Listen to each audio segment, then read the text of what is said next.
Buenas tardes a todas, todos y todes, bienvenidos, bienvenidas, bienvenides a Somos, nuestro segmento El Mundo LGBT+, un nuevo segmento, una nueva propuesta de la Federación Argentina de Lesbianas, Gays, Bisexuales y Trans, que todos los días de la semana, de lunes a viernes, a través de nuestro canal de YouTube, nos va a ir trayendo en vivo distintas propuestas. Ya les vamos a ir comentando cómo viene la mano. Nos toca a nosotros abrir este ciclo, así que estamos muy nerviosas ahí con María.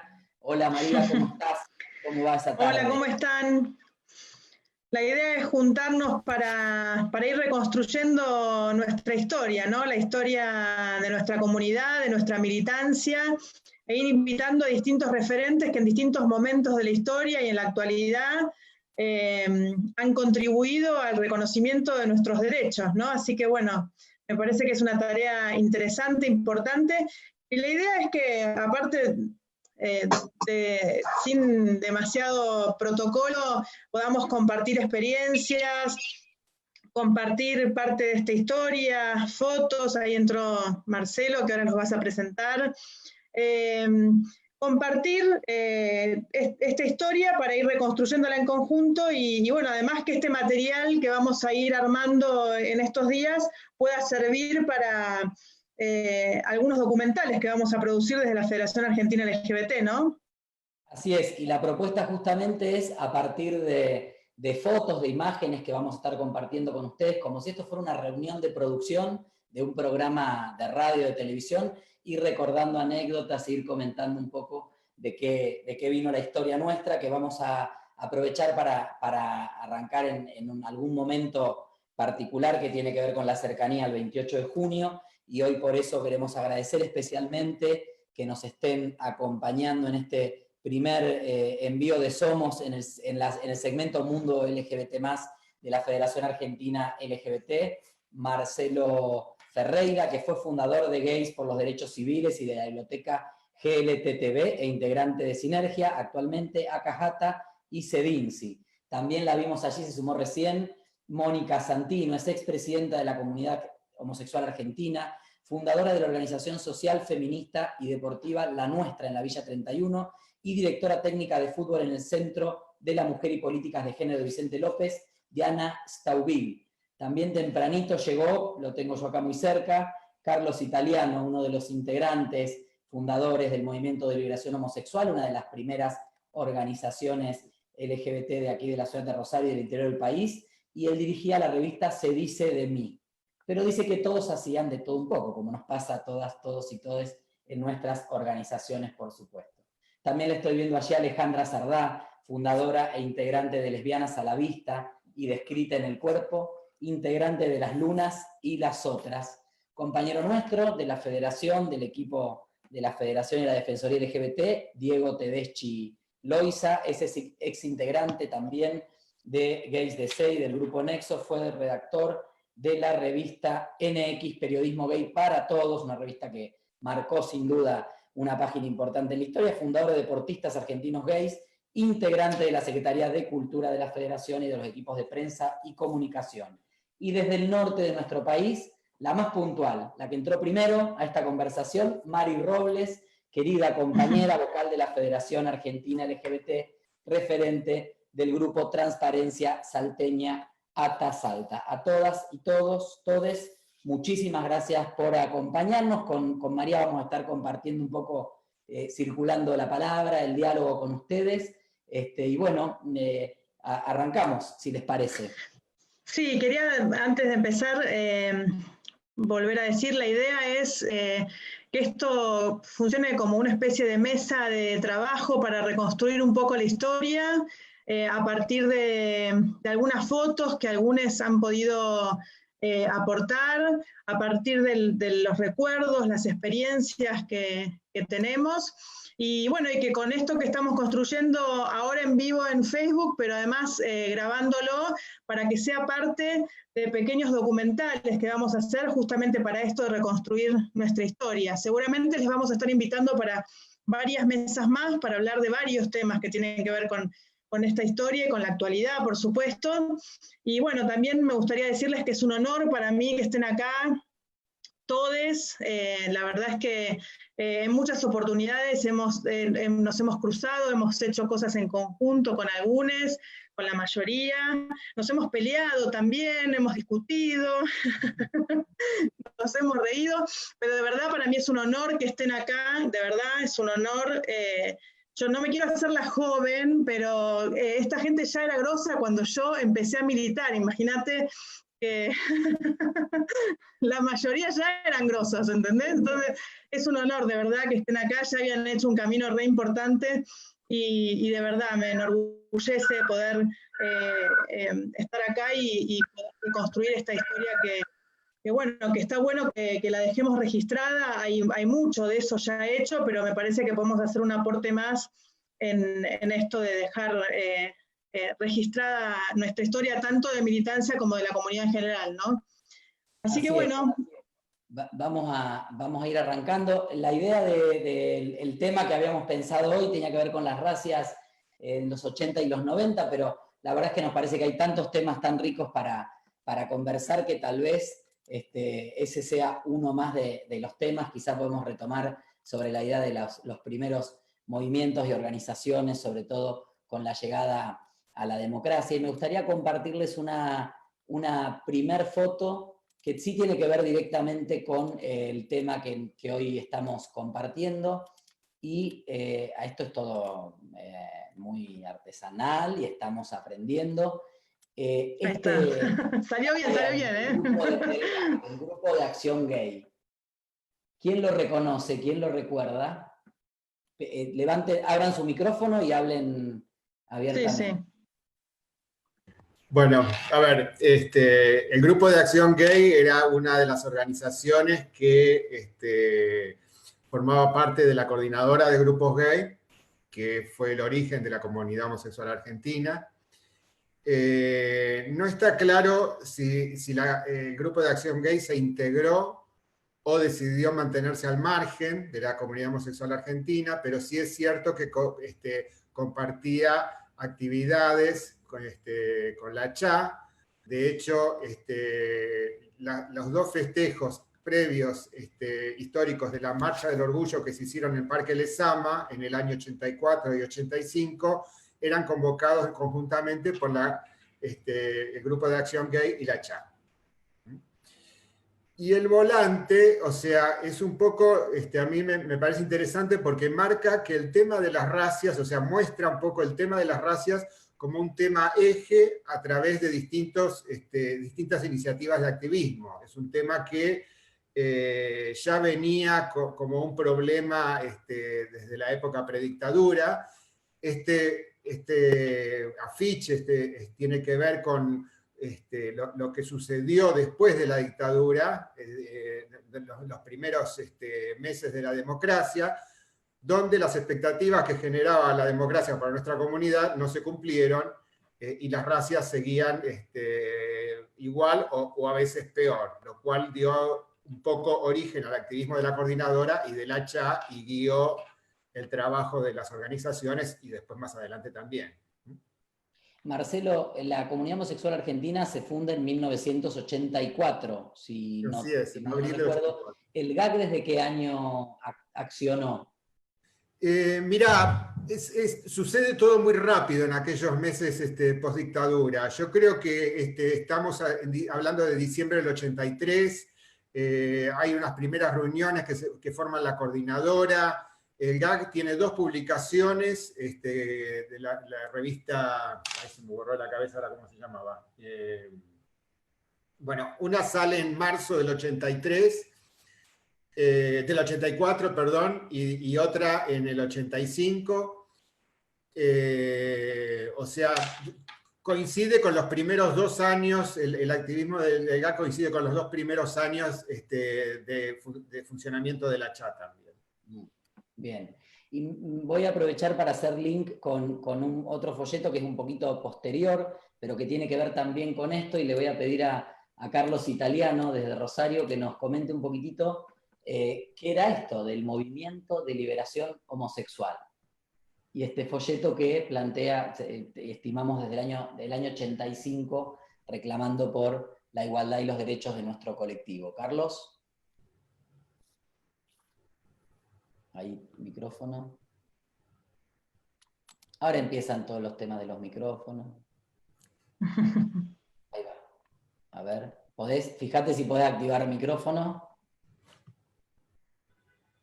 Ahí va. Ahí está. Ahí está, perfecto.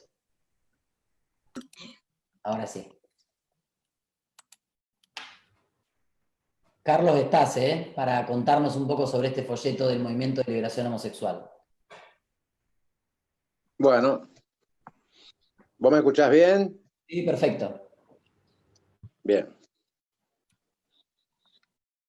Decime, bueno, cuando querés que comencemos a... Contanos sobre este folleto, ¿estás viéndolo en pantalla o no? No, a ver.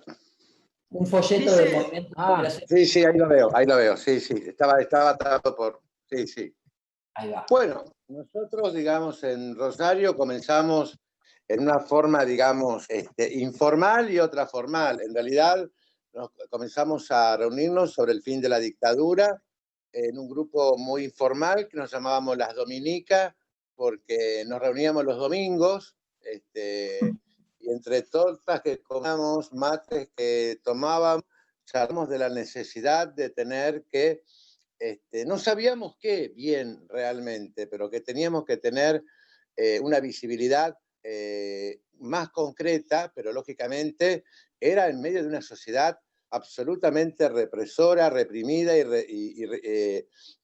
que no era solamente producto, sí, era un poco producto de los militares, pero también producto de 2000 años de persecución.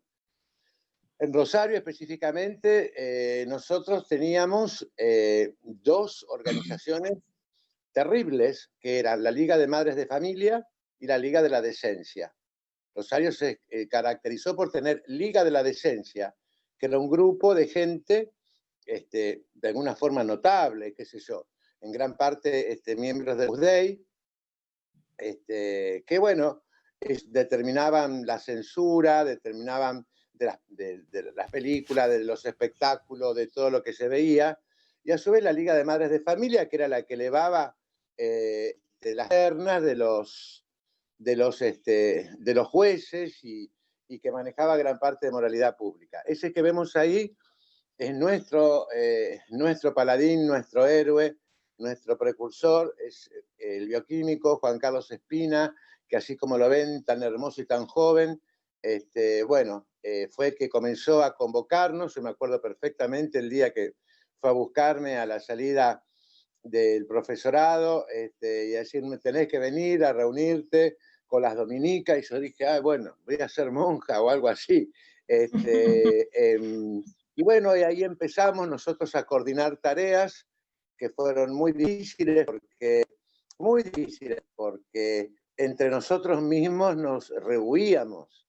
O sea, cuando ya se comenzó a ver que éramos un grupo, digamos, de homosexuales, que queríamos, no sé qué queríamos, pero veníamos de una sociedad donde nos patrullábamos unos al otro, ¿no es cierto? Perfectamente, entonces también éramos muy diferentes con respecto a nosotros mismos, pero así todo conformamos ese grupo que nunca tuvo carácter de asociación civil. ¿Por qué? Porque siempre quisimos ser movimiento. ¿Por qué? Porque ser asociación civil era adherir a los estamentos que establece el Estado para funcionar como institución. Y queríamos ser movimiento, no queríamos adherir a eso. Bueno, comenzamos una ardua tarea donde hay una gran diferencia con hoy, ¿no? Porque antes salíamos de un reportaje en Radio Nacional, o íbamos a alguna marcha y nos cagaban a palos. Es decir, donde nos detectaban nos pegaban y nos corrían. Hoy uno va a una marcha y la policía lo cuida de alguna forma, o cuida que no le pase. A nosotros nos pasaba de todo cada vez que íbamos. Y teníamos, ya que vos estás, acá está el tema de la represión y de las racias eran terribles, no solamente la racia en sí, que de por sí es terrible, ¿no? Sino lo que nos ocurría después de las racias en las comisarías. Lo que nos ocurría después de las racias, porque más allá de que a lo mejor ya estábamos en un periodo de democracia, ¿no es cierto?, después del 83, periodo de la transición, en la provincia de Santa Fe la homosexualidad seguía figurando en el Código de Faltas. Claro, hasta Entonces, entrado el 2010, ¿no? éramos siempre y en todo lugar transgresores.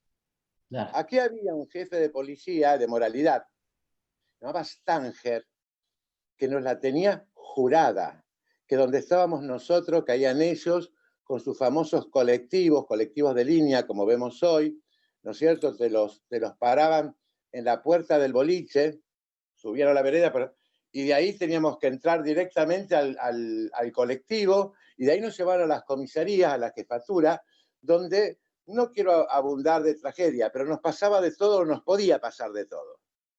Nadie va a reclamar por nosotros. Entonces, todas esas cosas fueron las que a nosotros aún más nos llamaron, nos convocaron a decir, a ver, si todos se están despertando, ¿por qué no nos despertamos nosotros?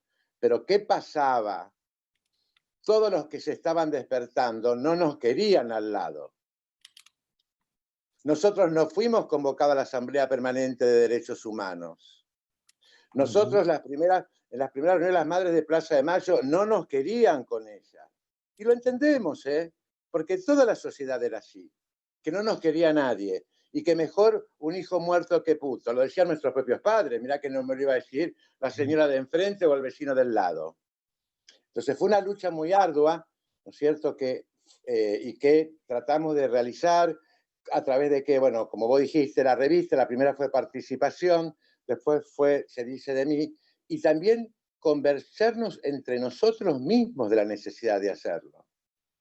Y a su vez cae en ese momento justamente la muerte de Ross Jackson, ¿no?, con la eclosión que significó eso con respecto al SIDA. El SIDA se había puesto su pie en Rosario en el año 81-82, pero nadie publicaba absolutamente nada, nada.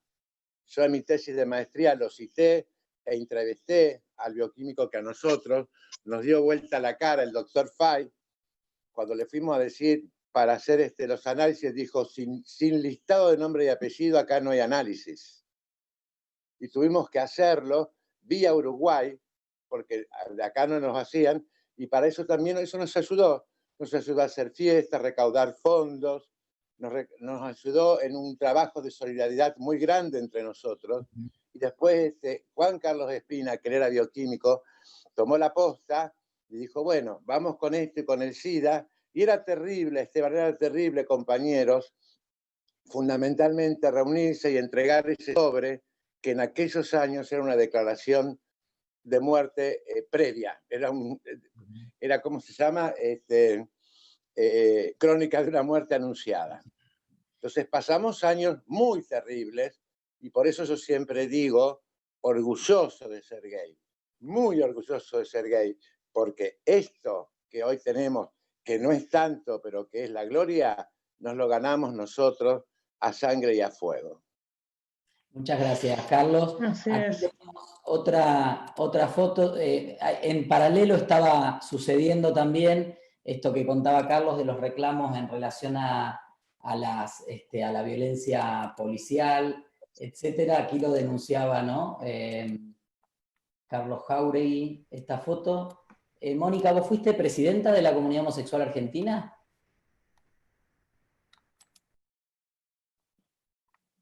Ahí está. Bueno, ¿qué tal? ¿Cómo andan? ¿Cómo estás? Sí, fui presidenta en un periodo que fue entre el año 94 al 95, que reemplacé a Alejandro Salazar, que estaba de licencia, digamos. Yo era vicepresidenta y quedé como presidenta en ese periodo. Y antes de eso, en el año 92, fui copresidenta. Nos había en asamblea votado la necesidad de tener una mesa de presidencia. Entonces nos habíamos dividido las tareas de la CHA en lo que tenía que ver con la parte interna, los grupos, la prensa y las relaciones institucionales. Entonces a mí me tocó la parte de la prensa ese año y éramos 3 copresidentes, Enrique Rojas, Elizabeth Vitulio y yo. Y luego me tocó de vuelta esa función en el año 94 en reemplazo de Alejandro Salazar. ¿Y cuáles recordás que eran los temas de agenda de la comunidad homosexual argentina en ese momento? Hablamos de unos años después, de estos años que nos contaban Marcelo y Carlos, de la represión policial. ¿Había cambiado algo? ¿Cuál era el clima?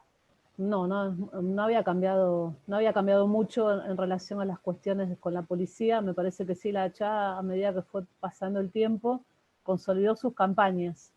Una era por la derogación de los edictos policiales, entonces teníamos una campaña muy fuerte que era la información, lo que se podía hacer en esa época, lo que circulaba era la averiguación de antecedentes para poder detenerte, y los edictos policiales que conocemos como el segundo F y el segundo H, ¿no? El segundo H era incitación al acto carnal en la vía pública, esa era la letra de ese edicto, y el otro, vestirse con ropas de otro sexo. Y era lo que aplicaba la división de la policía, que se llamaba moralidad, y la gran excusa para detener cantidad de homosexuales, lesbianas, travestis los fines de semana, en sobre todo los lugares de esparcimiento. En Ciudad de Buenos Aires, por lo menos, esa represión funcionaba así. De caer a un boliche, prender las luces, separar varones de mujeres y subir a los camiones celulares. Y muchas veces que el propio comisario levantara el teléfono y llamara a tu casa para decirle a tu familia dónde estabas y por qué habías sido detenido. Eso era como una especie de diversión que se usaba en algún momento. Entonces, compañeros y compañeras que capaz no habían salido del closet del todo y que no tenían, que no habían hablado con su familia, la manera de la comunicación era esa, que era terrible. Entonces creo que ahí la CHA hizo una tarea que era esta, ¿no? La de repartir volantes, de tener un servicio legal, un abogado, de muchas veces llegar a las comisarías para dialogar con la policía y que los compañeros pudieran salir antes, ¿no? Que esto era todo un trabajo que hacía otra compañera que fue vicepresidenta de la CHA, Teresa de Rito, que Marcelo se la debe acordar muy bien. Creo que la campaña Stop SIDA fue otra, también muy importante, un programa muy importante. Y me parece que también la CHA tenía una pata muy importante en esos años en sus vínculos con las organizaciones de derechos humanos, que, digamos, en la vuelta a la democracia tenían un papel preponderante, y que luego el menemismo, yo entré a la CHA en el 89, con lo cual me tocó todo el menemismo.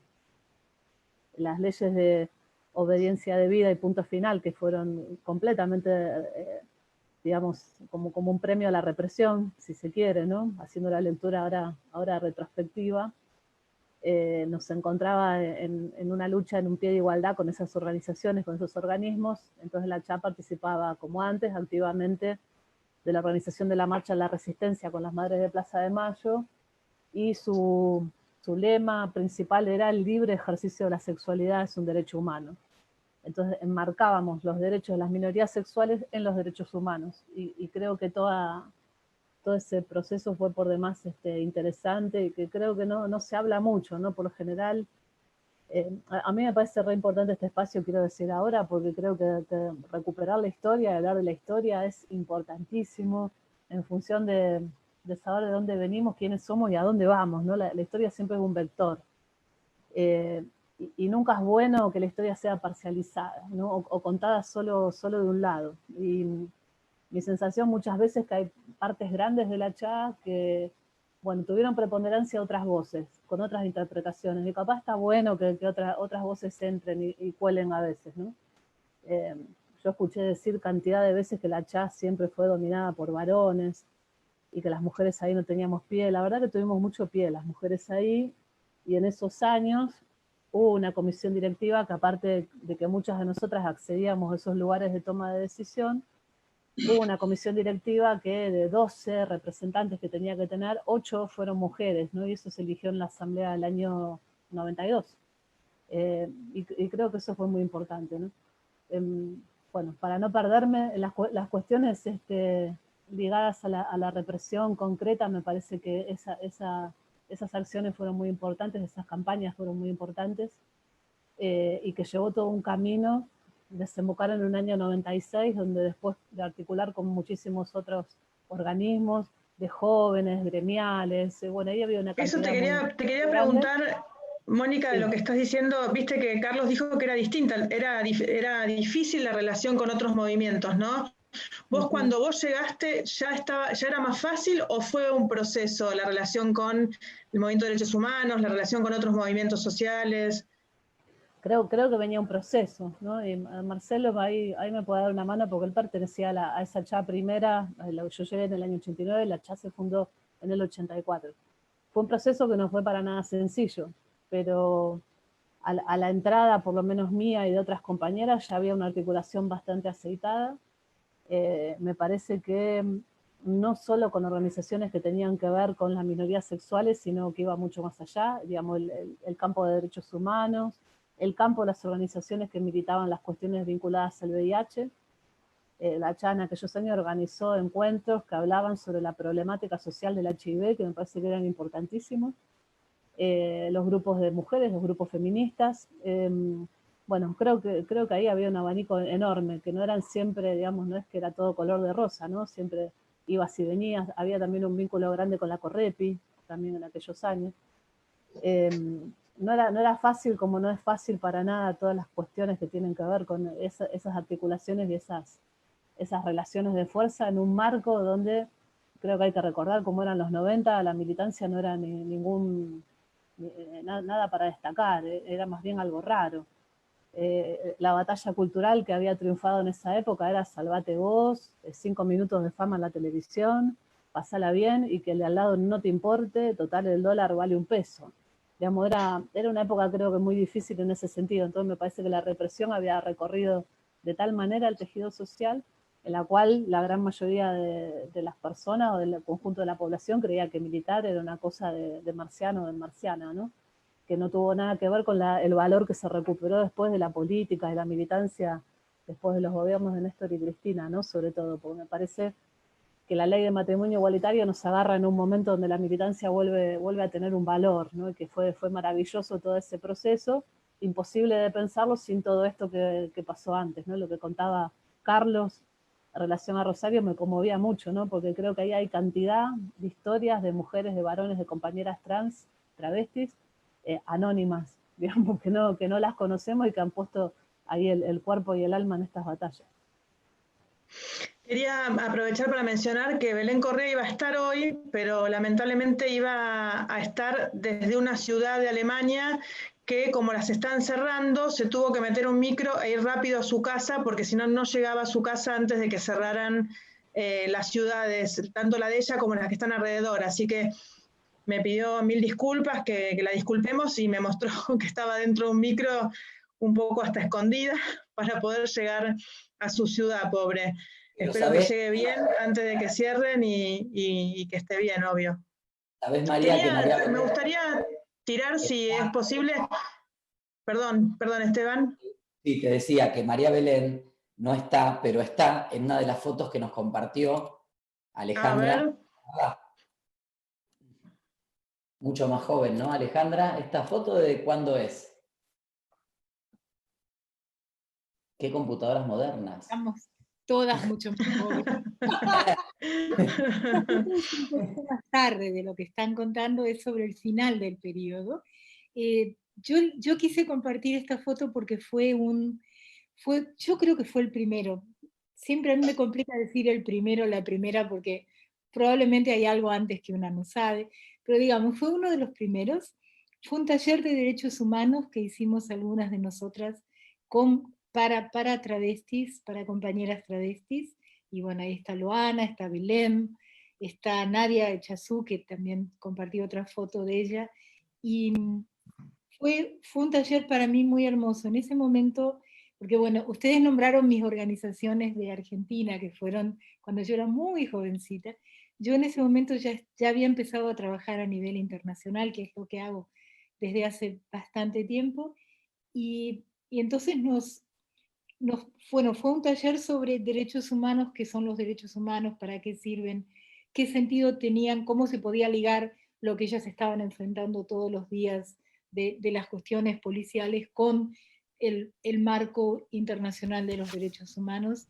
Y fue fascinante porque era una comunidad que no ahora, pero en ese momento, había preguntas como, porque no eran solo las grandes activistas, habían venido también las compañeras que vivían en los hoteles, y había preguntas como, y yo también tengo derecho, pero yo soy travesti.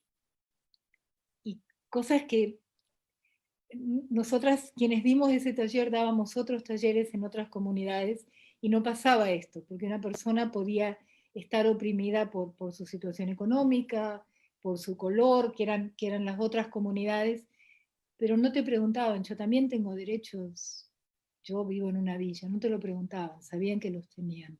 En cambio, en esa comunidad, eso fue como uno de los primeros, yo creo, pasos en que yo espero, las ayudó a muchas de ellas a empezar a articular un lenguaje de derechos humanos y de apoderarse, ¿no? Porque, bueno, yo supongo que otra gente va a poder hablar mejor que yo, pero realmente la vida de las travestis en ese momento era a 3 o 4 días en la comisaría detenidas y 1 o 2 días en la calle. Que bueno, yo venía del activismo de las lesbianas feministas, que éramos en general una gente bastante privilegiada en el sentido que éramos buenas muchachas feministas de clase media, que nos reuníamos en nuestras casas y a veces íbamos a algún boliche, pero en general eran boliches, no sé, de Palermo, lugares así, donde honestamente no había demasiada raza. Íbamos a escuchar a Sandra Mianovich, cosas así, y honestamente no. Y para nosotras, nosotras entendimos el estado policial con las compañeras travestis. Y para muchas fue algo que fue un cambio absolutamente radical en nuestra manera, porque el gran tema nuestro no digo de todas las lesbianas, digo de esta clase de lesbianas que éramos algunas activistas, el gran tema nuestro era la invisibilidad y las cuestiones de la violencia, sobre todo de las familias. Y cuando empezamos a circular más por el mundo, nos encontramos con otro mundo, donde las cosas eran distintas. Y fue un aprendizaje enorme. Y la solidaridad y el ver más allá del ombligo y entender cómo se articulaban estos poderes a las que fuimos por ese camino nos cambió la vida realmente. Y aprendimos todo de las compañeras travestis, muchas de las cuales están en esa foto. Me gustaría preguntarte, Alejandra, se habló un poco de la relación entre el movimiento de derechos humanos y el movimiento de diversidad, que era complejo al principio y después fue más inclusivo. ¿Qué pasaba con el movimiento feminista en ese sentido? O el movimiento de mujeres. Es una historia más, también es como todo. O sea, en los movimientos hay muchas expresiones y hubo gente, por ejemplo, María José Lubertino. María José Lubertino fue una persona que inmediatamente, apenas le llegaron las primeras denuncias y los primeros testimonios de lo que estaba pasando con las compañeras travestis, María José era parte de un grupo que teníamos, de nuevo, sobre el final de los 90, que estábamos en la calle en Buenos Aires, en los lugares donde las compañeras trabajaban, hacían trabajo sexual, y nosotras estábamos ahí y nos hacíamos llevar detenidas. Cuando podíamos que no las detuvieran, lo lográbamos hacer, y si no, nos llevaban detenidas. Loana y yo tenemos una historia muy, muy famosa en el Departamento Central de Policía, pasamos ahí una noche. Loana les dijo que yo era su psicóloga y me tenían que detener con ella porque ella necesitaba su psicóloga. Eso ya era sobre el final, pero bueno, de hecho había gente, y María José Lubertino, por ejemplo, que era muy activa en el movimiento feminista en esa época, era una de ellas. Abogadas feministas estaban ahí también, hubo mucha solidaridad y por supuesto también había las feministas que decían esto que tiene que ver conmigo, esta gente quiénes son, como todo, había de todo. Y yo quería buscar una foto que no conseguí, pero sé que en algún lugar la tengo, que es la famosa foto de Laura Bonaparte, madre de Plaza de Mayo y feminista, encadenada a tribunales con Loana y con algunos de nosotros en una protesta que hicimos por las detenciones. Esa foto existe, yo, en algún lugar está, no la encontré, pero tal vez Marcelo la tenga. Pero para mí es una de las fotos más bellas porque Laura literalmente se encadenó, se puso ahí al lado de Loana. No era la norma, pero bueno, también vale destacar la fuera de la norma. ¿Había algún tema en este momento? Vos hablaste de que, bueno, nuestra agenda como lesbianas era, uno de los temas era la visibilidad. ¿Había un tema con la visibilidad en el movimiento feminista de las mujeres lesbianas o no? Digamos que también era una lucha, lo que los compañeros decían sobre derechos humanos y eso, también fue una lucha. Era más complicado en el movimiento feminista, honestamente, porque había un montón de lesbianas en el closet. Y era peor, porque todavía, bueno, la gente hetero está, pero es mucho más difícil cuando quien tiene dificultades para aceptarte es de closet.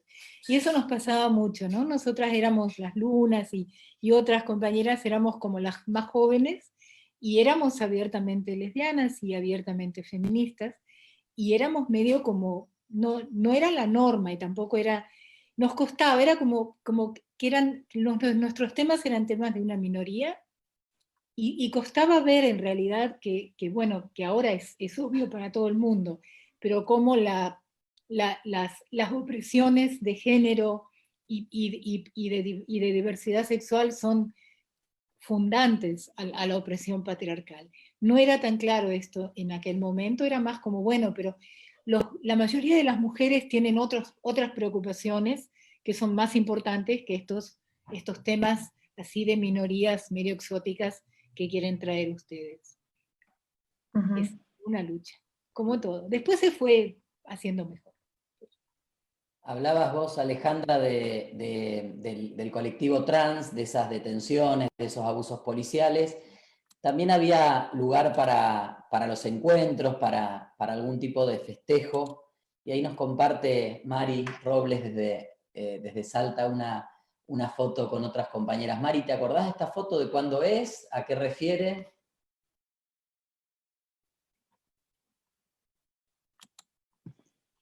Micrófono. Abrite el micrófono. Tenés el micrófono. Este de los años 80. Hola, ¿me escuchan? Ahí sí, perfecto.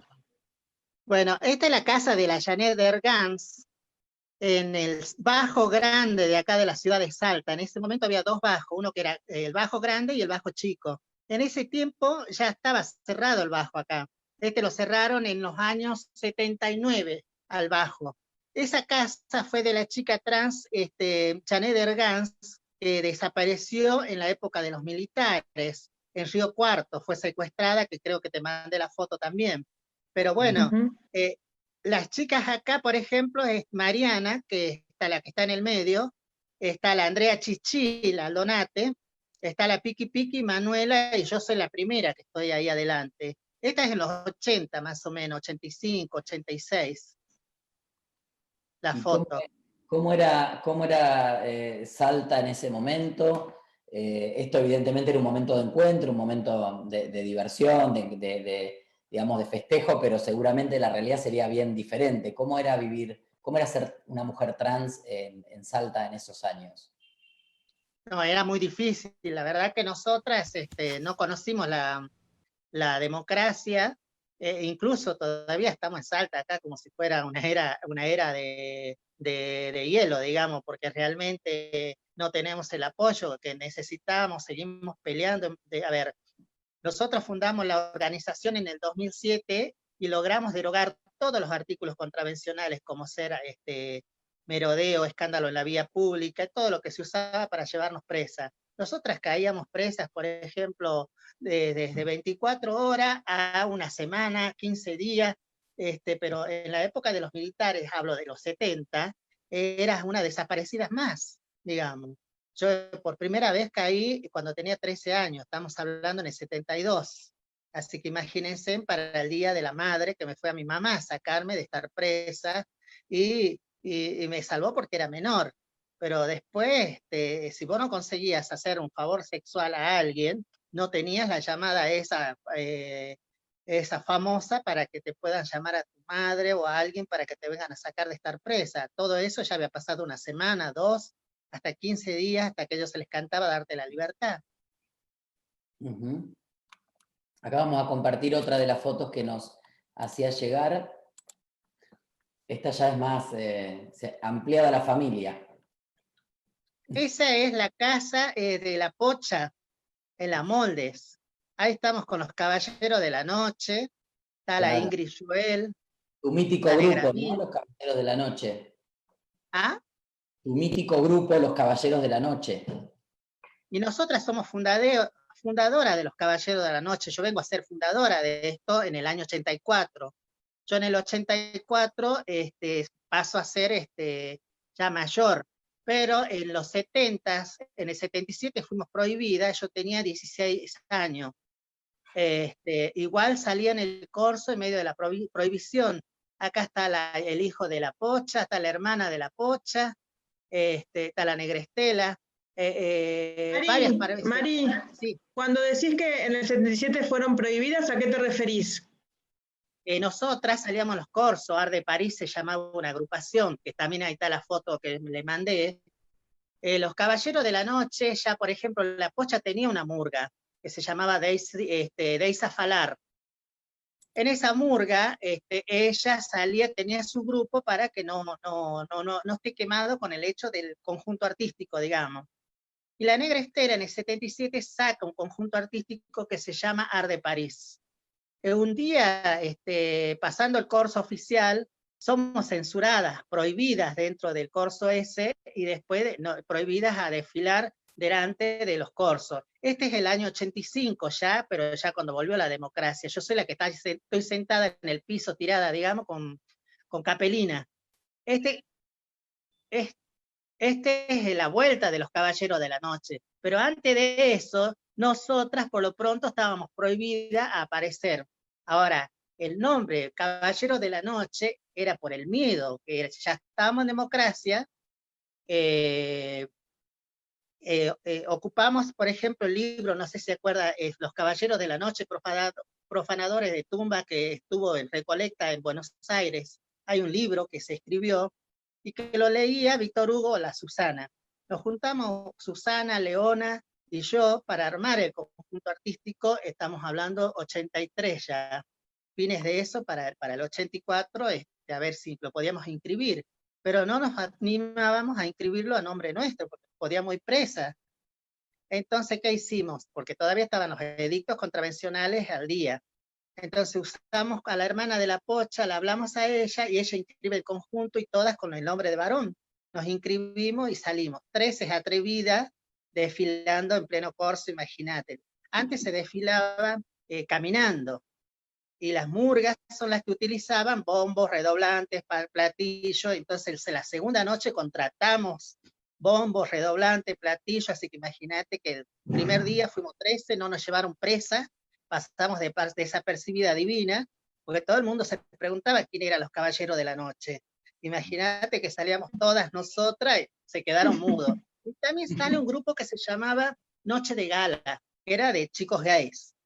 Así que imagínate que ellas eran las ricachonas y nosotros las pobretonas que con 3 plumas salíamos al corso, pero bailábamos divina. Así que la anécdota de esto es que el primer día éramos 13, que no nos llevaron presa, y el tercer día, y nosotros le ganamos a todas las agrupaciones el primer año, porque empezó con 13 y terminó con 75 chicas trans desfilando, imagínate, en la avenida Belgrano de acá de Salta. Y ahí fue el comienzo, y a ver, en el 84 se suma el último día, Loana, el último día de corso, con una playerita naranja y una capelina de paja, y una mallita ella divina todavía para desfilar. Y yo iba cerrando siempre atrás el corso de los Caballeros de la Noche, imagínate, con los bombos. Entonces sale ese año, pero a ver, al ser el boom, la gente nos quería tocar porque veía tanta gente, así que eran avalanchas de personas a los costados para seguir a los Caballeros de la Noche. Esa es la anécdota que está. Primero de ser prohibida, a ser respetada, a todo eso. Y pasaron muchos años que nosotros teníamos que presentar documentos, permiso del padre, de la madre, si estaban vivos, todas esas cosas que lo hacían en la época de represión. Pero bueno, gracias a Dios logramos superar eso. Excelente. Mari, es cierto, porque leí en algún momento y escuché que por ahí algunas personas se sentían libres o podían expresarse libremente, quizás solo en el marco de los corsos. Bueno, pero esto ¿Era es así para con los alguna de años las 70. chicas? Esto es para los años 70. Existía un edicto contravencional que prohibía al hombre vestirse de mujer y a la mujer vestirse de hombre. Cuando cambian los edictos, los edictos cambiaron después ya más o menos, no, finales de los 80 más o menos. Pero a todo eso, a ver, vos tenías prohibido vestirte de mujer, pero en el carnaval tenías la libertad de hacerlo. Entonces, las chicas utilizaban, por ejemplo, hablo de la Negra Estela, hablo de la Pocha, que ellas eran mayores que yo, ya salían en los 70, por ejemplo, del Art de París, que yo soy testigo, pero era menor y no me dejaban salir, así que imagínate, yo fui una de las pioneras en salir en una murga con documento prestado en aquel momento. La chica todavía vive, la que me prestaba el documento, y después me dejó prestar porque entró a la policía, y la iban a echar. Pero de todas maneras, bueno, era jovencita, pude superar eso. Pero estaba prohibido las menores dentro de lo que es la comunidad, así que a las chicas mayores le hacían corrupción de menores, solamente por estar, compartir o apoyar. Hablamos de Loana, hablamos de Belén, habló con nosotros ya y sigue acompañándonos Marcelo. Me parece que están en esta foto que nos compartió Diego, ¿no? Si es que no me equivoco, ese será un joven Marcelo Ferreira. Sí, acá está adelante. Diego, ¿de qué es esta foto?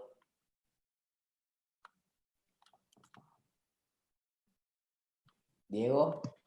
¿Qué tal? Buenas noches. Eso fue un encadenamiento que hicimos en la Embajada de Chile. Yo creo que te mandé 2 de esas, porque en algunas se ve a una parte del grupo y otras, ahí estamos con Belén, Loana, y un chico Mario que empezó a militar, pero no daba en ese momento no daba su nombre, porque era, fíjate que está tapado inclusive, no era visible por cuestiones laborales, ¿no? En esa época no era tan fácil mostrarte visible, porque te echaban. Sigue ocurriendo hoy, pero imagínate en los 90, eso debe haber sido, Chile todavía penaba la homosexualidad. Ahí está la foto un poquito más ampliada, que están Vivi Lorenzano, Ilse Fuscova al fondo, Jauregui, Claudina Marek más acá, y hay varias, las fotos las tomó Alejandro Correa, que era el fotógrafo de la revista NX. Y nos hicimos una manifestación porque queríamos que Chile dejara de penar la homosexualidad. Claro. Y ahí te confundí yo, perdón, pido disculpas, a vos te confundí con Marcelo, se ve que de joven me parecía, estaba buscando a Marcelo, desde que lo dijiste estaba buscándolo, no lo encontraba.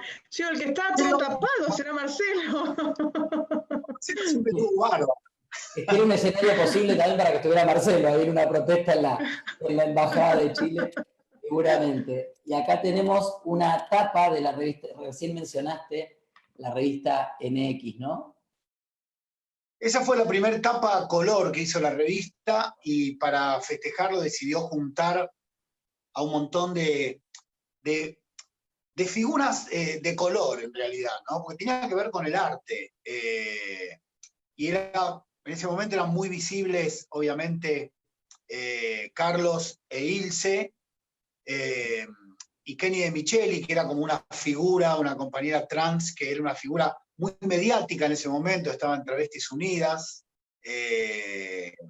y la idea era armar una tapa de color, por eso está Mosquito Sancineto, está Eduardo Solá, además de Carlos Jáuregui, y no sé quién más está ahí, Mario Figueira, que también es un actor transformista, de los peinados Yoli, de Caviar, y abajo está Julio Talavera, que era integrante de Gay por los Derechos Civiles, pero que después armó el primer grupo joven construyendo nuestra sexualidad, donde estaban Luciano, Juan, la compañía Luciana, creo que era Alejandra Kerner, que estaba en Luciana Kerner, sí. Sí, Luciana Kerner. Y del otro lado hay una chica que es una cantante, Adriana Messer, que era una de las cantantes que iba a participar en la fiesta de Nexo anual, entonces también la invitamos para participar.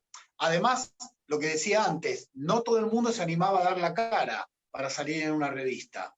Si bien la revista Nexo se movía más dentro del ambiente LGBT, empezó a tener un poquito más de trascendencia en los kioscos a partir de que fue a todo color. Esta fue una tapa color que fue la número 25. ¿Y de qué año es esto, Diego? Y esto fue en el año 95, fines del 95. Claro. Siempre tiene que haber sido septiembre o octubre del 95. Y también una militancia que... Sí. Perdón, acaba de llegar Belén Correa. Belén, ¿llegaste bien? Sí, perfectamente. ¿Me escuchan? Ay, qué bueno. No, tuve suerte. Agarré el último colectivo.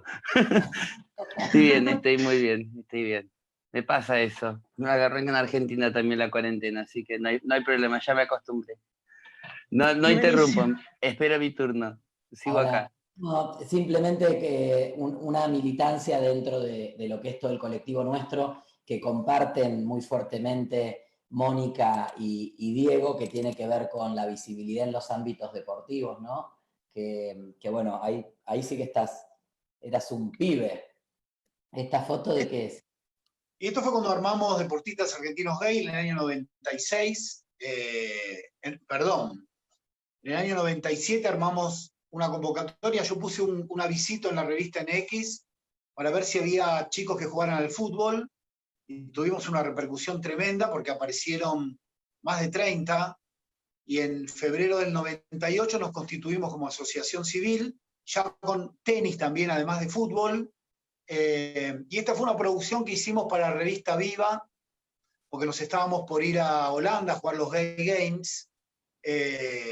Ahí están Gustavo Pecoraro, Manuel Miranda, Rodolfo Rosales y Eduardo Riguera. Además, estoy yo al fondo. Pero bueno, yo siempre pensé lo que hablábamos siempre con Carlos Jáuregui, con Marcelo Ferreira, que era muy importante la visibilidad. Y desde que me asumí como gay visible, en mi familia y en mis amigos, decidí dar la cara y sentí que había que dar la cara, que no había otra posibilidad. Yo respeto a la gente que le lleva mucho más tiempo y que me parece que está muy bien. Ayer escribí inclusive algo relacionado con eso, que decía que a veces ustedes, que son referentes, quienes están acá en este programa y tantos otros, le abren la puerta a un montón de personas que no se animan a salir, pero que al verlos empiezan a considerar la posibilidad de salir. Siempre recuerdo la famosa escena de la película Milk, del chico que se quería suicidar y que lo escucha él en un programa de radio, creo, y se comunica y le dice: me iba a matar, pero me di cuenta que hay un montón de personas como yo y me dieron ganas de no matarme, ¿no? Entonces, la visibilidad creo que es muy importante, y el trabajo que han hecho Belén, Mónica, Carlos, Esteban, María, Marcelo, Alejandra y quienes ya no están más con nosotros y quienes siguen, creo que son referencia. Para mí, ustedes son referencia de eso, ¿no? De lo que hay que hacer y lo que hay que militar. Yo nunca me consideré un militante de ir al frente, siempre acompañé, me gusta eso de acompañar, y me gusta poner el granito de arena donde hay que ponerlo. Pero creo que ustedes han hecho y hacen un trabajo de militancia con la visibilidad y con el orgullo que yo admiro enormemente. Mónica, Mari, vos, sí, Mari, que no la nombré. vos, Mónica, también tenés un activismo y una militancia desde el feminismo y la diversidad en el deporte, sos una referente, ¿no? ¿En qué momento te pareció, te convocó esa pasión de decir, bueno, acá también hay que abrir puertas, acá también hay que hacerse visible y hay que trabajar por la visibilidad y la inclusión? A mí me pasaba algo en relación al fútbol que fue toda mi vida, y en la etapa de la CHA fue como un paréntesis grande en relación a practicar deporte, ¿no? Porque fueron años muy, muy intensos de una actividad, te diría, casi plena, una militancia así de 24 horas casi, que no dejaba tiempo para nada, ¿no? Ni para muchas otras cosas. Y recordarlo también que no es una militancia paga, ¿no? Nunca tuvimos un activismo pago, creo, ninguno de nosotros, ¿no? Entonces, también subsistir era todo un problemazo. En esa época salí por completo de las canchas y demás. Yo había arrancado ahí por una escuela en River, o de participar en una escuela en River para mitad del año 88, y cuando entré a la CHA, la verdad que me olvidé de todo eso. Cuando salgo de la CHA, después de la derogación de los edictos policiales, y porque con esa generación de mujeres y varones que estábamos en la CHA, decidimos que ya estaba, digamos, que era un tiempo cumplido, y le llevamos todo a César, tipo César, a César Sigliuti, hacete cargo porque nosotros no vamos más. Creo que volví a retomar el fútbol porque era lo que quería hacer, digamos, siempre quise jugar al fútbol. Siempre había peleado un montón por jugar al fútbol toda mi vida y siempre había sido un problema. No cuando era chiquita, pero sí cuando fui creciendo y todo lo que nos pasa a las mujeres cuando crecemos. Entonces el fútbol era algo pendiente. Y cuando me di cuenta lo difícil que seguía siendo, lo terrible que era jugar en AFA, sentir el desprecio permanente, la mala organización de campeonatos, el no tener espacio, no tener lugar, el que se considere una actividad inferior, el que nuestros cuerpos no están preparados para jugar este deporte, ustedes acá no tienen nada que hacer. Bueno, un machismo muy explícito, que si bien yo lo había notado también en mis tiempos de militancia y de activismo en la CHA, creo que ahí directamente me pegó en el cuerpo, ¿no? Entonces fue tan grande eso que creo que todo el proceso que hice como jugadora de fútbol y luego queriendo hacer el curso de directora técnica, que lo hice y demás, encontré las respuestas y las salidas a las cuestiones del deporte con el feminismo. Y se me hizo muchísimo más carne en esta época que antes cuando estaba en la CHA, ¿no? Yo la escuchaba a Alejandra y me acordaba, por ejemplo, que el quinto encuentro feminista latinoamericano del Caribe, que fue en el año 90, en San Bernardo, acá en Argentina, en San Bernardo y Mar de Ajó, el lesbianismo no era un eje de conversación entre las compañeras. Entonces las lesbianas nos autoconvocamos en el garage de un hotel, y a las feministas de esa época les daba vergüenza decir que eran lesbianas, y nos expulsaban, cuando en realidad las lesbianas históricamente habíamos tomado todas las banderas feministas, unas por una, desde el sufragio, desde la despenalización del aborto, y habíamos puesto el cuerpo, pero no teníamos espacio, no teníamos lugar, y era mejor que no lo dijéramos, porque se consideraba algo tan malo, tan, digamos, peyorativo, inferior, que se separaba la cuestión del feminismo del lesbianismo. La verdad que era muy, muy doloroso. Alejandra se debe acordar bien de eso, ¿no? Entonces el feminismo que yo experimenté en esa época no tenía nada de popular, nada de popular. Era un feminismo académico, blanco, y que incluso también despreciaba en primera instancia a las compañeras travestis, y mucho, y las expulsaba. Y que las compañeras travestis de ninguna manera podían decirse mujeres, ¿no?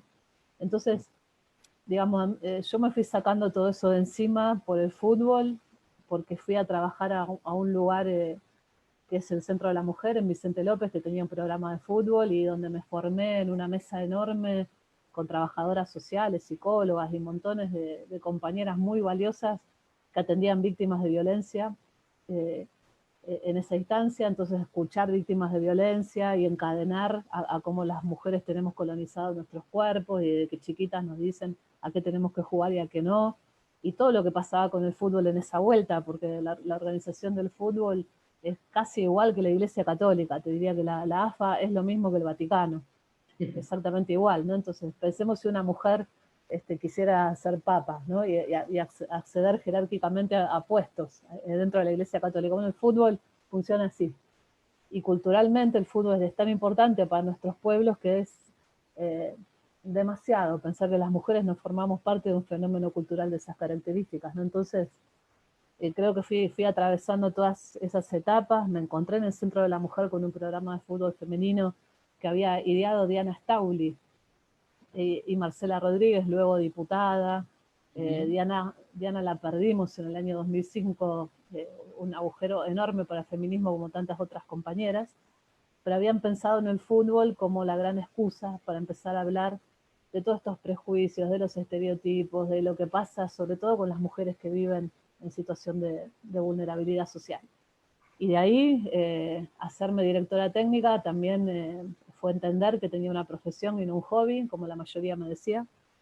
Y a partir de ahí también empezar a pensar con las lesbianas que juegan al fútbol, las diversidades que juegan al fútbol, y el campo enorme que significa el deporte como escenario para generar sentidos comunes, ¿no? Porque lo que consideramos culturalmente ser varón o ser mujer, el deporte tuvo ahí una participación tremenda, porque el deporte es absolutamente binario, ¿no? Esto lo hemos charlado cantidad de veces, ¿no? Entonces poder ver el recorrido de lo que sufrieron muchísimas mujeres y diversidades por poder acceder al deporte, lo que se sufre en una clase de educación física y lo que sufren cantidad de compañeras lesbianas o no, o cómo se autoperciban, entendiendo que pueden jugar y entrar a una cancha, ¿no? Entonces, bueno, fue abrir una puerta fantástica, maravillosa, que me permitió juntar montones de cuestiones que tenían que ver con militancia pasada, actualizarla y encontrarme hoy en un lugar en el mundo que es la Villa 31, con montones de compañeras y haber conformado un colectivo del cual estamos muy, muy orgullosas, ¿no? Uno que vuelve a apoderarse de la palabra, uno que ensaya una y otra vez la horizontalidad con todo lo que eso cuesta en lo cotidiano, uno que ¿no? Que hace grupo, que reparte y que sigue generando conocimiento para adelante, y hablar de fútbol feminista y de visibilidad lesbiana en el fútbol, algo que en la época que jugaba en AFA, hace 20 años no lo hubiera soñado nunca, y nos está pasando ahora, ¿no? En esto de que el feminismo se ha popularizado, y creo que ese es el camino en el cual tenemos que seguir, ¿no? Porque no pertenece a una élite, pertenece a todas las compañeras, compañeros, y cómo cada una se autoperciba en cada lugar del mundo donde esté. Así es. Y vamos a aprovechar... Creo que tenemos que hacer un programa por ahí bien específico de esto, porque hay mucho para hablar, para contar, de la visibilidad de las lesbianas en toda esta época y del tema de las mujeres lesbianas en el fútbol, ¿no?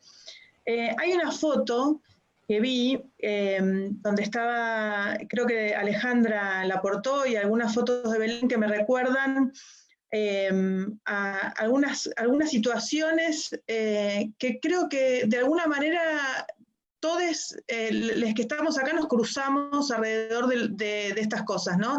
Por un lado me acuerdo de Nadia Chazú, y no sé si recuerdo mal, pero una cámara oculta que hizo ella en una comisaría de Palermo, si no me equivoco, que un poco donde expuso lo que pasaba en esa comisaría. Me acuerdo el caso de Vanessa Ledesma, que fue emblemático, que lo tomó Amnistía Internacional. Bueno, varias denuncias que había de lo que pasaba en las comisarías con las personas trans, y aprovechando que justo entró Belén, me gustaría ver si ella nos cuenta un poco de lo que estábamos hablando, de lo que pasaba en los 80 y los 90 con la represión, ¿no? Principalmente, eso es más o menos el eje, y lo que pasaba en los 80 y los 90 en general, ¿no? Con nuestras organizaciones, con nuestra participación. Belén, si querés contar un poquito de eso y por ahí mencionar estas cosas que te estoy contando que pasaron en esos años, y que recuerdo distintos momentos con distintas personas de las que estamos acá, con las que nos cruzamos alrededor de esto que pasaba en las comisarías, por ejemplo, ¿no? Sí, Bueno, besos a todos y todas. Creo que hay varios disparadores para poder empezar a conversar. Está la época de los 90, que es lo que digo siempre, que somos la época de las activistas y los activistas que nos formamos, nos embanderamos, compramos megáfonos y teníamos logo. Pero hubo una época que son las activistas antes de las activistas, las que se manifestaban después de una racia policial o de alguna matanza. Entonces, justo esa foto que están mostrando, te muestran al Frente Travesti que se forma en 1986 y lo encontramos gracias al registro de las sobrevivientes y las distintas relaciones que tenemos con las hemerotecas para poder revisar las revistas, tanto estos casos policiales o todas las revistas amarillistas que nacieron a partir del 82 con la democracia.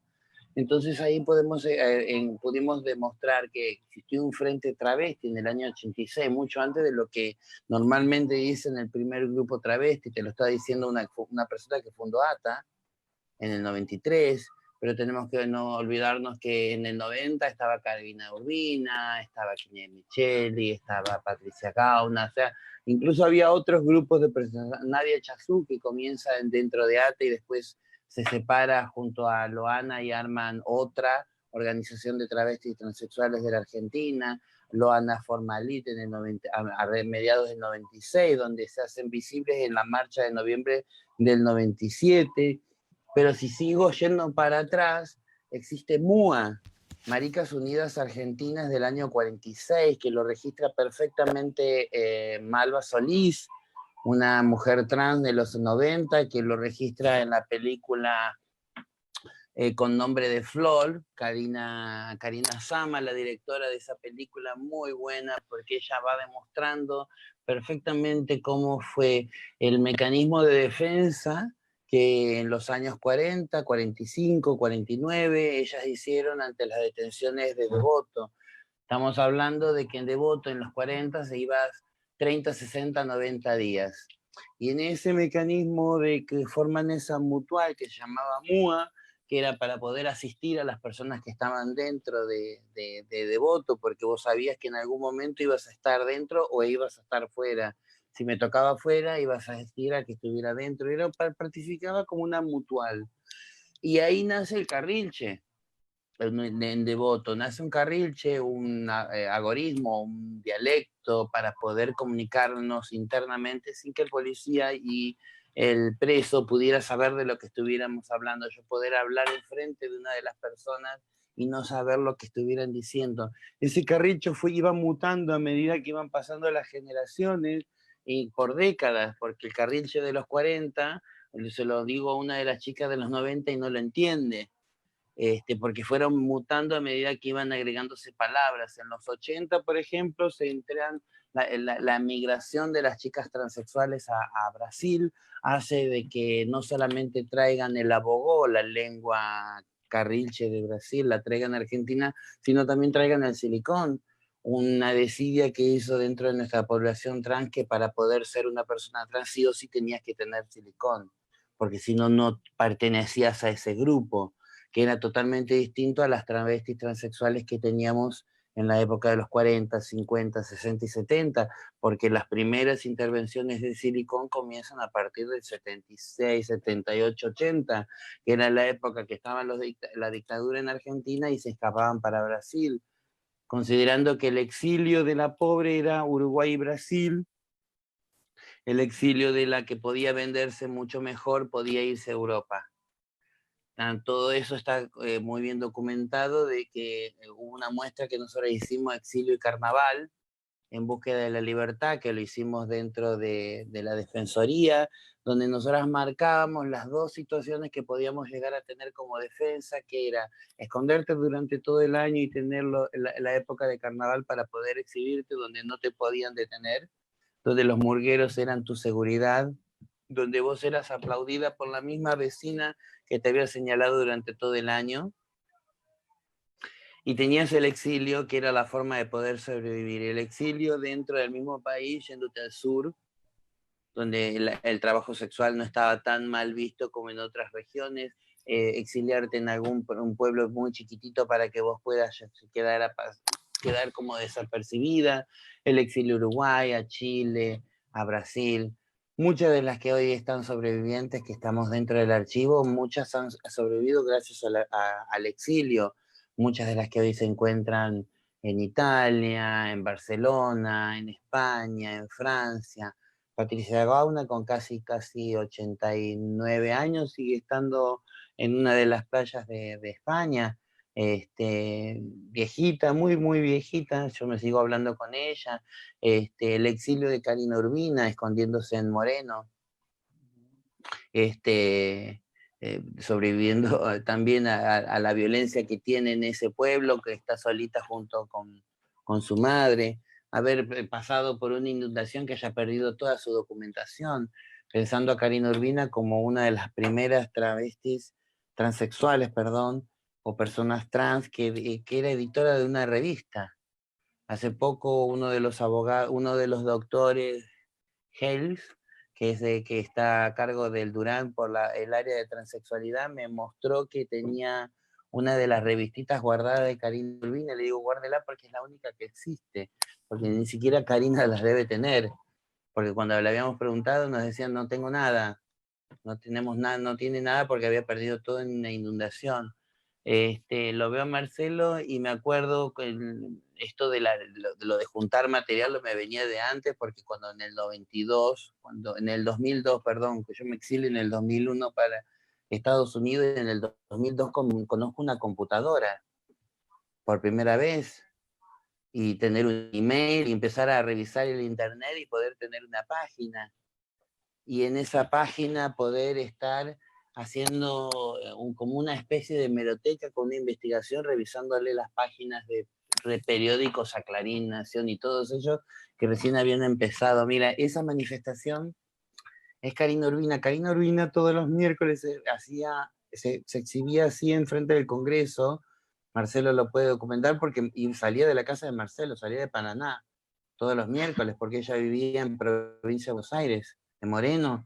Entonces esa pancarta yo creo que la dejaba en Paraná, no creo que estuviera viajando y yendo y viniendo. Hay cosas muy íntimas, pero que no las puedo saber.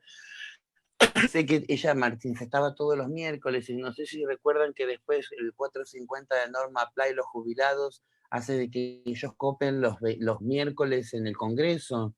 Entonces ella, que los venía haciendo los miércoles hace mucho tiempo, se pasa los martes. Y hacía visible esas manifestaciones. Solita enfrente del Congreso. También la estaba nombrando a María José Lubertino anteriormente, que también es una de las personas que se hacía visible exponiéndose embarazada en nuestras marchas, y ella fue la que me contaba sobre las huelgas de hambre de Karina Urbina en una de esas situaciones, y me iban nombrando. Dentro de lo que es el archivo tratamos de ir reconstruyendo distintas situaciones y pequeñas cuestiones que traten de documentar todo lo que nos pasó. Hubo mucha represión que queda documentada con las que han sobrevivido a esa situación. Esa foto que tenías puesta ahí estuvo durante casi 6, 7 años colgada en el Departamento Central de Policía, en el pizarrón. Me gustaría nombrar a Ángela Bani.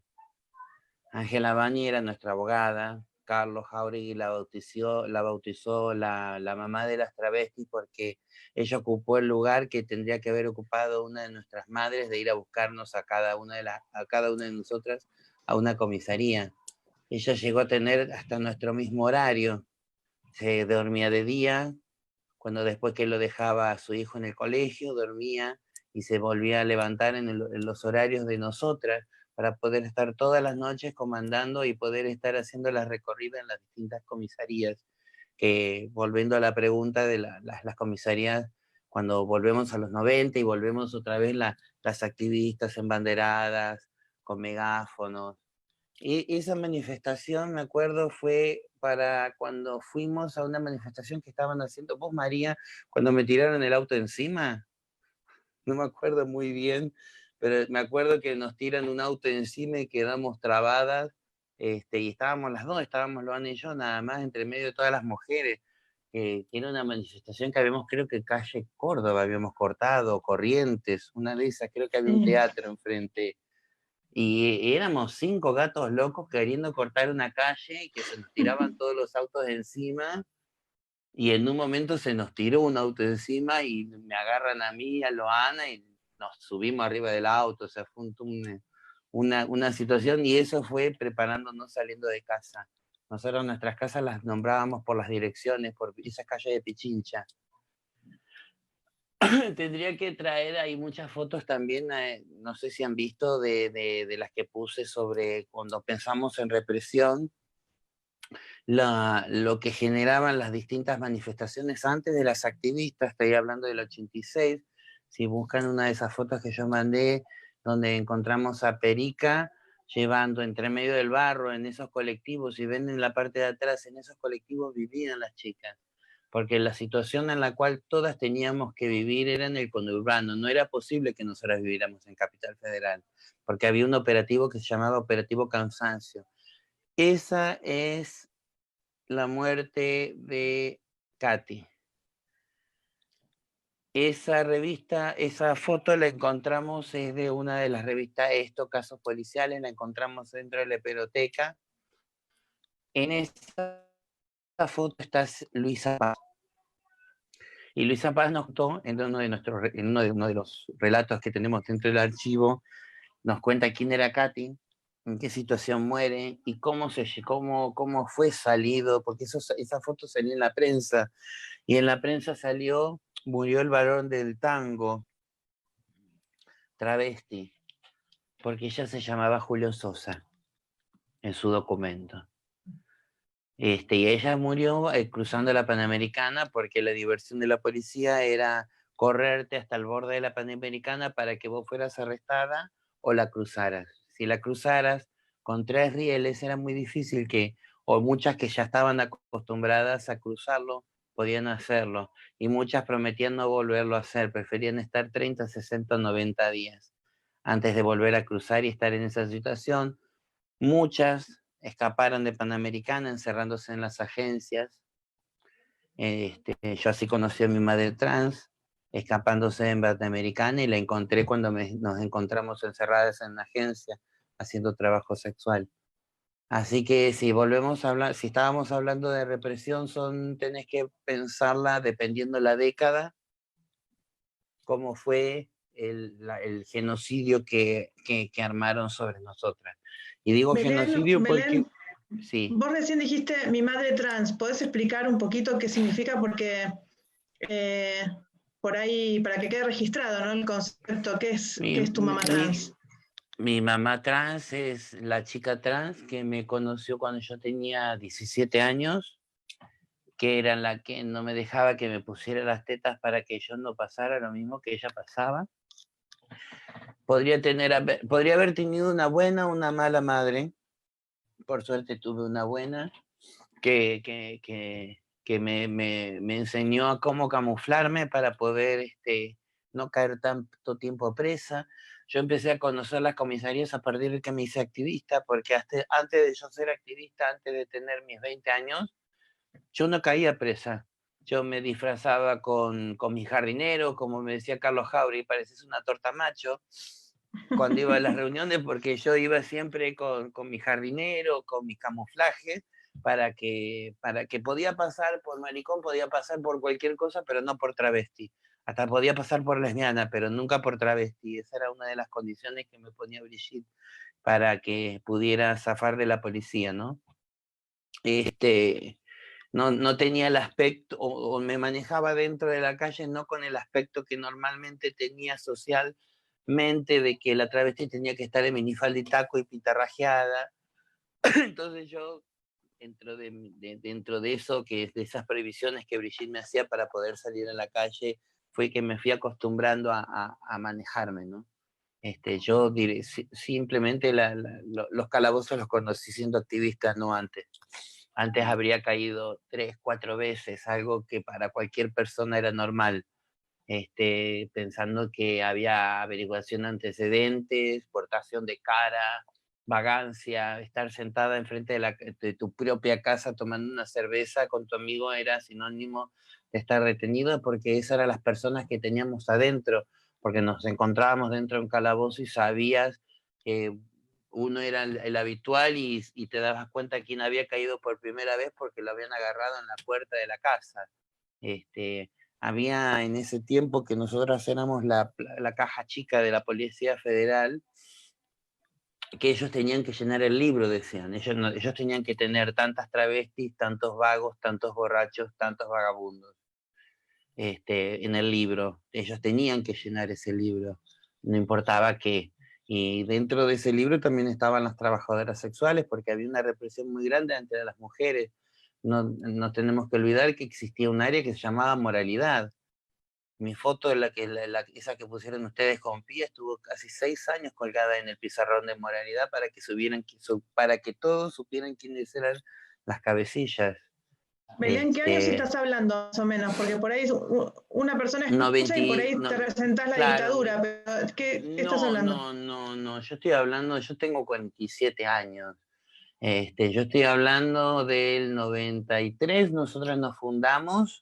Yo te estoy hablando que en el 94 para el 95 nosotros nos empezamos a hacer conocidas. El 95 fue cuando salimos en la marcha con los buzos y la bandera y que nos hicimos medias como públicas y empezamos a hacer prensa.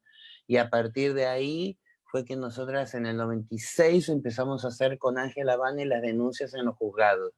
Presentar las denuncias y tratar de hacer que esas detenciones que eran arbitrarias, poder documentar que eran arbitrarias y considerarlas anticonstitucionales. Tardamos casi 2 años, imagínate que esa foto estuvo colgada mitad de 95, 96, 97, 98, 99, 2000. 2001 yo me voy. Yo tengo, de las personas argentinas travestis, solamente somos 2 las que tenemos asilo político. Brigitte Gambini, que tiene asilo político en época de dictadura, que se lo dieron, que se lo presentó en el 76 y se lo otorgan en el 81. Y yo yo lo presento en el 2001 y a mí me lo otorgan en el 2004, en diciembre del 2004, en el mismo momento que en Argentina estaban estrenando el Hotel 5 Estrellas gay y estaba llegando el crucero gay a Buenos Aires, que llegaba desde Brasil y se extendía hasta el puerto de Buenos Aires. En ese mismo momento a mí me estaba dando el asilo político por travesti. Yo ante la Corte de Estados Unidos tuve que presentar de que era travesti, de en qué posición se encontraba Argentina y de que no era lo mismo ser gay lesbiana a que ser travesti, porque como gay o lesbiana yo tenía el acceso a un hotel 5 estrellas y un crucero, pero como travesti yo no participaba ni siquiera dentro de lo que era el gremio turístico, por decirlo de una forma, porque había edictos policiales que me estaban penalizando. Y si vamos hablando de la actualidad, hoy en día en Salta tenés el artículo 141 que hace que estén deteniendo a todas las compañeras que están tratando de salir de su casa. Porque hoy en día en Buenos Aires, hoy en día en Salta está el artículo 141 que está penalizando a las compañeras. Le cambiaron el nombre, pero el artículo y la detención continúa. Las chicas están trabajando en Salta de la época de los 90 en Buenos Aires, donde tienen que pedir un auto para que las lleven a trabajar y ese mismo auto pagarlo para que las esté esperando y poder escapar por si viene la policía. Así que no es solamente en el 95 o en el 96, es hoy lo que está pasando. Es hoy y mucha represión gracias por el tema del COVID hace de que con la situación del COVID puedan estar autorizadas las represiones, porque con el hambre de la compañera muchas veces tiene que volver a salir, aunque no quiera hacerlo, y ahí está la situación que sale en una situación que está prohibido salir. Y es prácticamente lo mismo que nos pasaba antes, donde estaba prohibido que nosotras saliéramos y en esa prohibición salíamos a trabajar. Porque en esa prohibición de que había un edicto policial que me penalizaba si yo estaba pisando la calle. Es prácticamente la misma situación que están teniendo hoy en día. Es como que hoy hubiera un edicto policial que te prohíbe salir a la calle. Pero vos tenés que hacerlo porque si no, no comés. Entonces hoy esta situación del COVID ha hecho de exponer y poner en la misma situación a todo el mundo, como si cuando estábamos nosotros en ese momento, con edictos policiales que me penalizaban si yo pisaba la calle. Y tenía que hacerlo para comer. Esto que decís, Belén, me recuerda nuevamente a lo que pasaba en Palermo en una época, ¿no? Esto de los vecinos sensibles de Palermo, la cámara oculta que mencionaba recién, que me recordó la foto que puso Alejandra. No sé si Alejandra o Marcelo quieren contar. Alejandra, porque vos propusiste la foto, por ahí tenías algo en particular para contar de Nadia.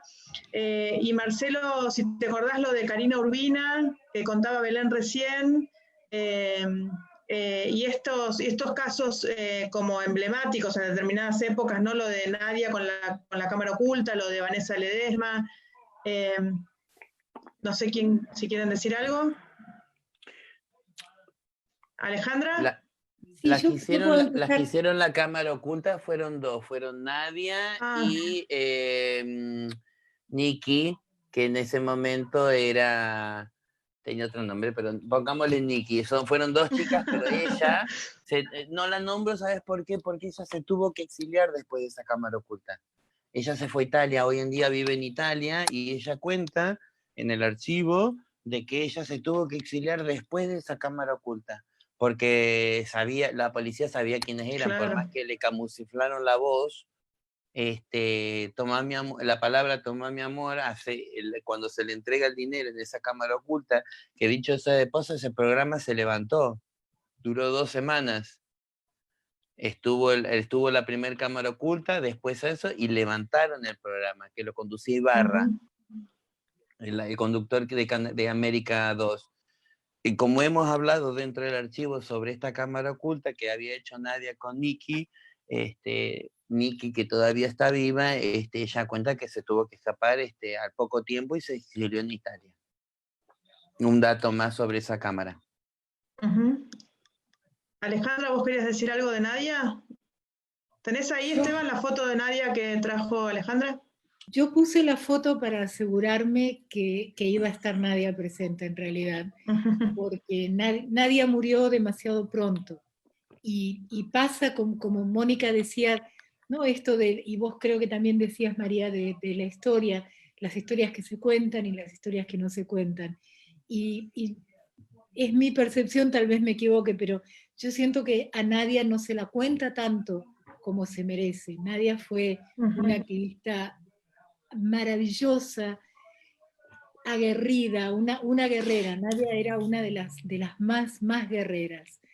Y una de las primeras que organizó y una de las que más se enfrentaba directamente, físicamente a la policía siempre. Y Nadia murió demasiado pronto, entonces yo puse la foto porque quería estar segura que íbamos a hablar de Nadia. Ahí está, al lado de Loana, y después hay otra foto de Nadia sola. Nadia también era de Nadia sola. Y realmente un ser maravilloso. A mí me pasa muy seguido que yo pienso que hubiera sido del movimiento si Nadia hubiera vivido más años, porque es esa gente que podía haber hecho en otra, si en ese ambiente de represión extrema Nadia logró toda la organización y la toma de conciencia y fortalecer a tantas compañeras como logró. Yo a veces pienso que hubiera hecho Nadia en un ambiente mucho más favorable, comparando como los que tuvimos después. Son las preguntas que nunca se van a contestar, pero bueno, yo solo puse la foto porque Nadia fue una protagonista realmente clave de los años de lucha cotidiana. Ahí está Nadia. Ahí está. Ahí está Nadia. Eso nada más. Marcelo, sí. Quería compartir, bueno, un poco, o sea, sobre Nadia y sobre Karina. Vamos a empezar por Karina, así hacemos este orden cronológico. Karina, o sea, era una activista muy, muy singular y muy particular. Como decía Belén, ella tenía un archivo enorme, impresionante. Fue una de las que colaboró con nosotros para ayudarnos a hacer nuestro propio archivo, sobre todo en el tema que tenía que ver con la transexualidad y las operaciones de cambio de sexo. ya nos desasnó con respecto al tema. Nosotros la conocimos a Karina. Karina primero se había acercado a la CHA en ese momento, hay un primer reportaje que le hacen en la revista Vamos a Andar. Ahí conoce a Eduardo Antonetti, que también me gustaría recordarlo a Eduardo, porque Eduardo fue la figura que en la CHA llevó a cargo una parte muy importante de una campaña muy importante de la CHA, que era Stop Racia. Y Eduardo, yo creo que les compartí ahí una hoja manuscrita en 2 biblioratos. Eduardo asentaba día por día, investigaba diarios, recibía denuncias, las racias que se iban sucediendo en el 89, en el 90, y ahí es donde nos dábamos cuenta que el tema, como bien decía Belén, excedía la comunidad gay, por supuesto sabíamos la comunidad travesti, pero las racias afectaban a toda la comunidad en general, ¿no? Como decía Belén, vos podías estar en la puerta de tu casa y te llevaban preso por cualquier cosa. Ese es uno de los registros que tenía Eduardo. Eduardo nos presenta a Karina, Urbina, a Carlos, a César y a mí, que vivíamos en la calle Paraná, y Karina inmediatamente hay como un feeling muy interesante. Karina inmediatamente se asocia a ese primer activismo de gays por los derechos civiles y trabaja junto con nosotros, por supuesto, desde su temática específica. Se quedaba a dormir, porque ella, como bien decía Belén, su familia vivía en Moreno, se quedaba a dormir en Paraná y de ahí salía a las marchas que ella organizaba, con esos carteles que es verdad, Belén dejaba en Paraná, depósito, y bueno, y además de su propia revista, Karina después fue editora de la revista Confidencial, que iniciamos con la periodista mexicana lesbiana Amparo Jiménez, y ahí, en esa revista, ella dio lugar a las voces de las activistas de ese momento, Patricia Gauna, Kenny de Michelis, etcétera, que son las primeras, además de la de Karina, las primeras voces trans que aparecen en los medios de la comunidad. Y yendo para el lado de Nadia, yo creo que hay un impasse en el medio, o sea, volviendo al tema de las racias, a partir de esta documentación que se hace en la CHA, que es muy importante, nos dábamos cuenta que sucedía algo, sobre todo con las racias que se enfocaban en la comunidad gay, que básicamente sucedían en las discotecas. Los abogados de la CHA y el cuerpo de abogados que más tarde fundamos en Gays por los Derechos Civiles, nos encontrábamos con el problema de que nosotros armábamos todo un operativo para sacar a la gente de las comisarías, pero luego no lográbamos que esa gente hiciera casos judiciales sostenibles, porque la gente obviamente quería preservar, etcétera, y quería olvidarse que había sido detenida. Entonces nadie, no conseguíamos nadie, sobre todo en Gays DC, que pudiera hacer un caso de detención arbitraria o pudiera enfrentar a la policía judicialmente. Y esto cambió con el ingreso de las travestis al movimiento. Y esto a mí me gustaría destacarlo.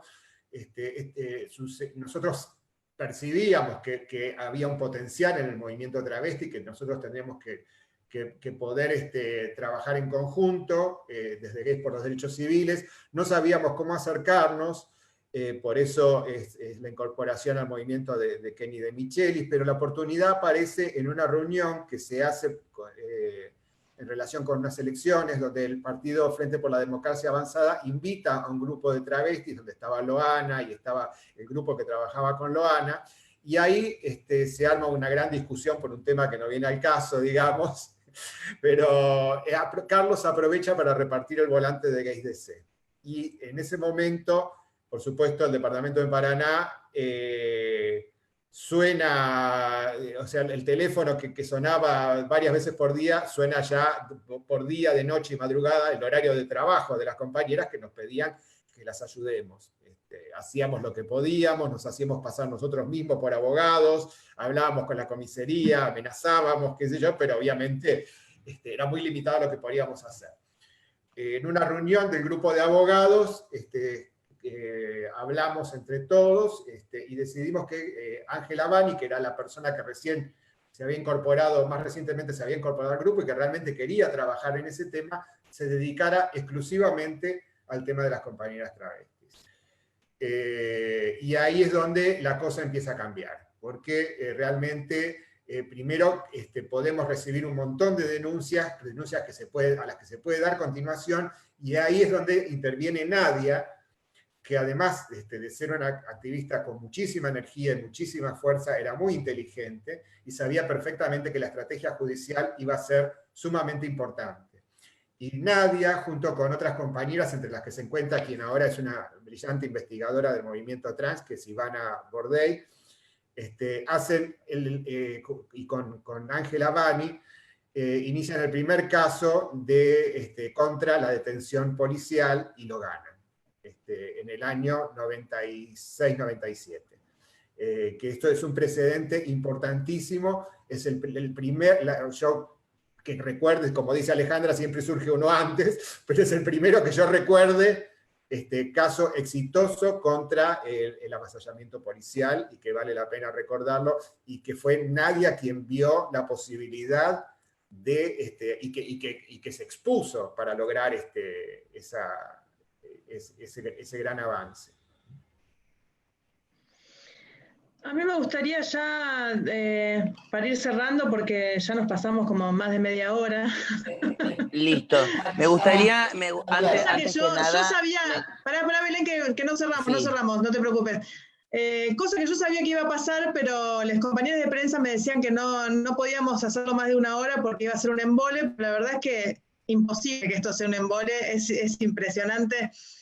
Yo me quedaría 3 horas más, pero sé que les molestaría a todos ustedes, así que simplemente quiero proponer 2 cosas. Por un lado, como un contraste también, ¿no?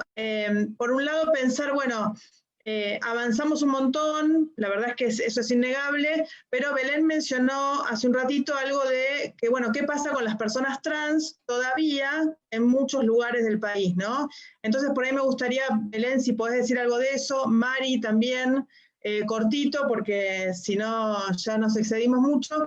Y otra cosa que me gustaría, ahora para todos, si pueden decir algo muy cortito también, en aquellos momentos, ¿no? Cuando se peleaban todos estos temas, cuando la realidad cotidiana cuando casi la única realidad cotidiana de la diversidad era el tema de la represión, ¿no? Por lo menos era el eje de las organizaciones, no pensábamos en clave de derechos porque era como impensable prácticamente, ¿no? Era más que nada cómo enfrentar la represión, el tema del VIH, había temas como más urgentes y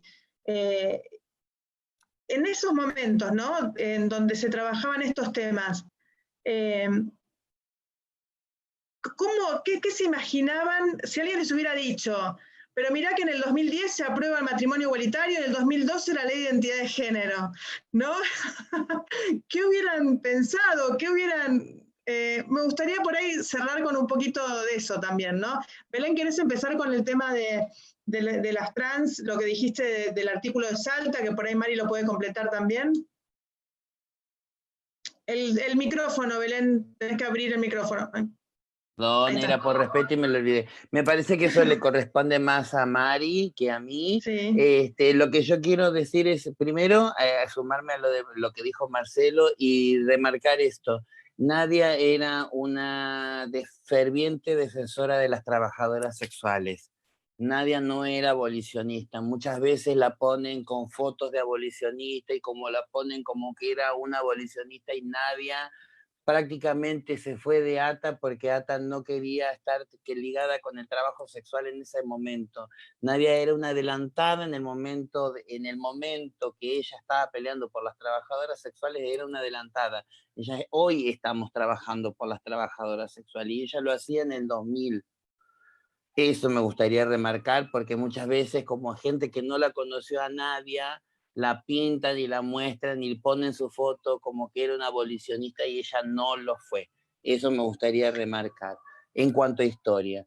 Después es importante resaltar, Belén, quería agregar lo que estabas diciendo, que acá se contó un poco de lo que pasó con las lesbianas en el movimiento feminista.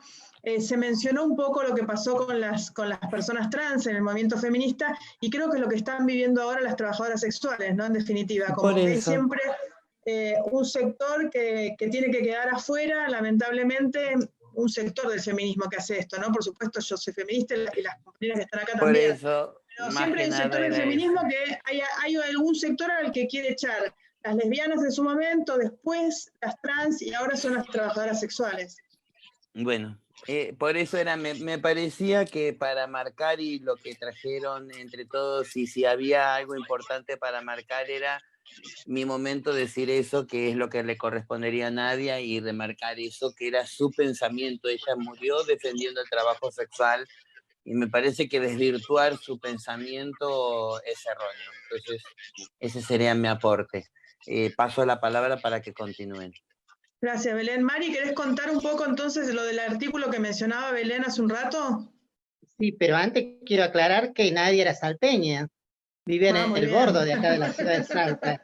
También salió en Los Caballeros de la Noche, Nadia. Eso hay que tener Mirá. presente, porque ella se inició con nosotras, o sea, yo tengo 58 años ya, voy a cumplir 59, así que vengo de parte de esto de ser una pionera, y justamente tratando de hablar o armar la historia, fuimos las primeras en denunciar acá en la provincia.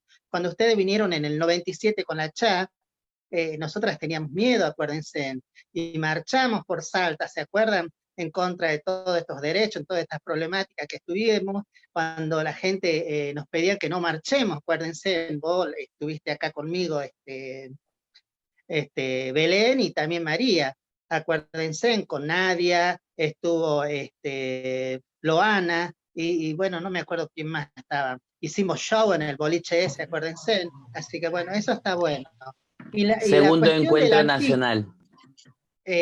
Claro, en el primero, en el 97, acordate. Era el segundo nacional, que recién habían, no sé si me equivoco, recién Marcelo y César habían recibido los papeles de la CHA.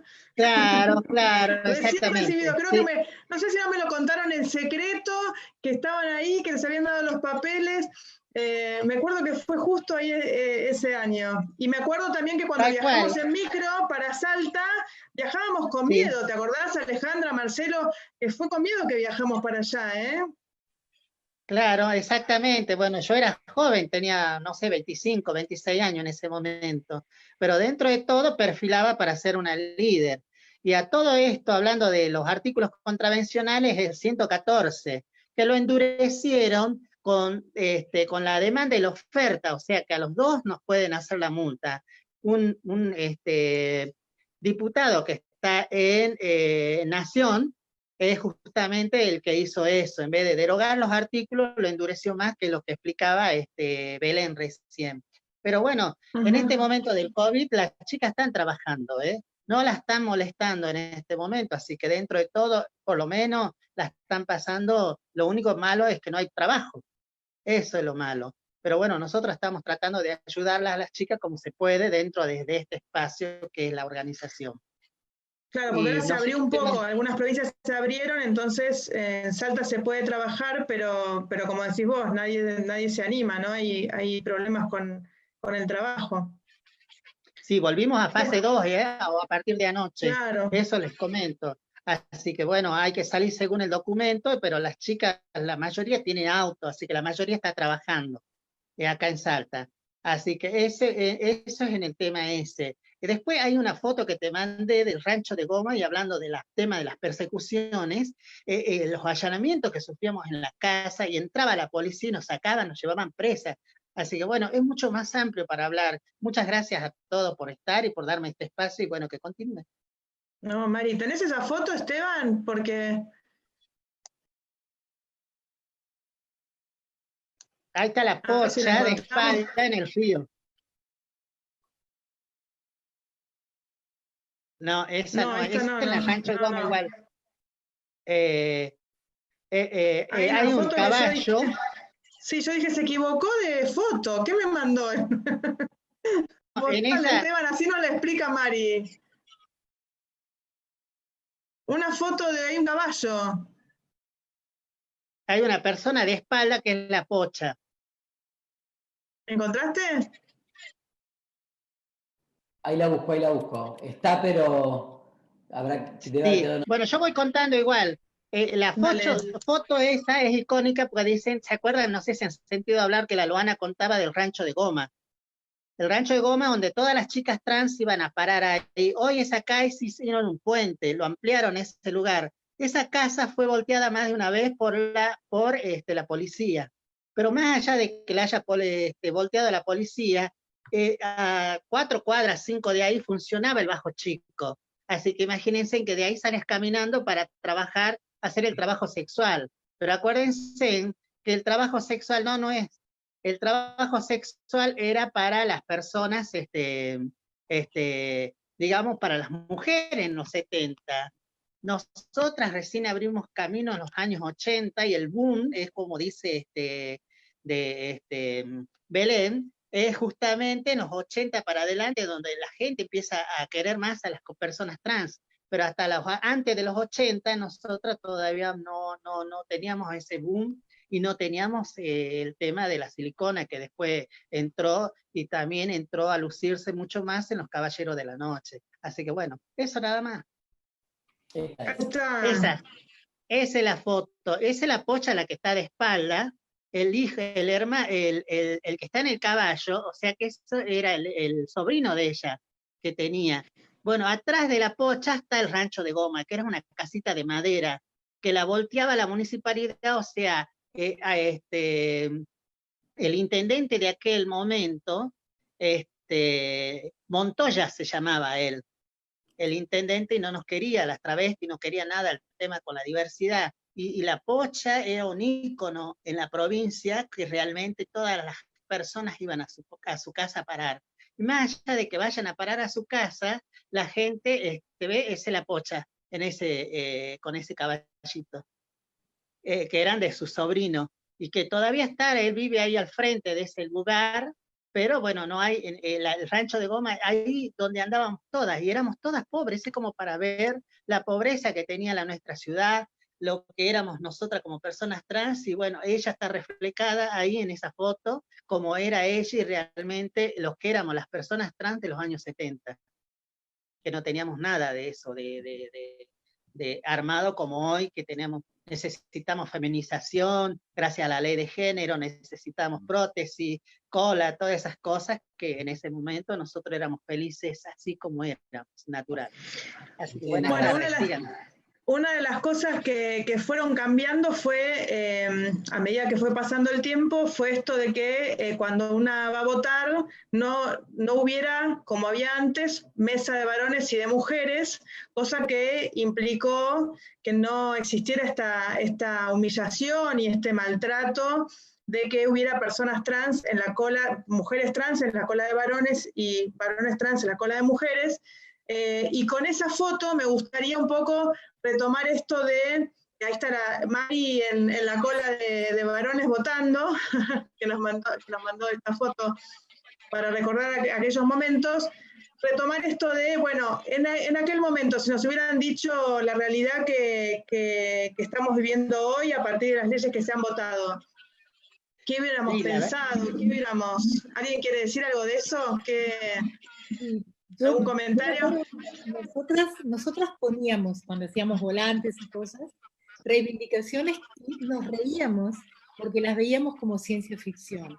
Y esas eran, por ejemplo, la posibilidad de fertilización asistida, la posibilidad de adopción, y las poníamos.